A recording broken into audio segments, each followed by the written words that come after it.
এটি হাদিছৰ ভাৱাৰ্থ হজৰত আব্দুল্লাহ ইবনে উমৰ ৰাজিয়াল্লাহু তাআলা আনহুৰ পৰা বৰ্ণিত আছে। এবাৰ কেইজনমান সাহাবীয়ে হুজুৰ পাক সাল্লাল্লাহু আলাইহি ওয়াসাল্লামৰ খিদমতত হাজিৰ হ'ল আৰু তাৰ মাজৰ পৰা এজন আনছাৰ সাহাবীয়ে আল্লাহৰ ৰছুলক সুধিলে, হে আল্লাহৰ ৰছুল, মানুহবোৰৰ মাজত আটাইতকৈ বেছি বুদ্ধিমান আৰু সাৱধান ব্যক্তি কোন?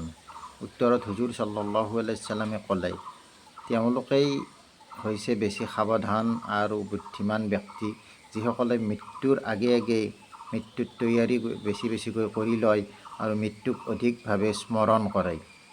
আৰু আল্লাহৰ নবীয়ে কৈছে যে তেওঁলোকেই হৈছে দুনিয়াৰ মৰ্যাদা ৰক্ষাকাৰী আৰু আখিৰাতৰ সন্মান উপাৰ্জনকাৰী দল।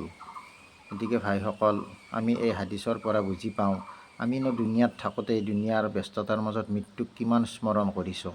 আজি আমি দুনিয়াৰ এই সকলো ধৰণৰ বস্তু আচবাব পত্ৰই আমাক কি কৰি আছে, মুৱাতৰ পৰা গাফিল কৰি আছে। আমি মুৱাতক পাহৰি আছোঁ, কিন্তু আমি সকলো এদিন আল্লাহৰ ওচৰত যাব লাগিব।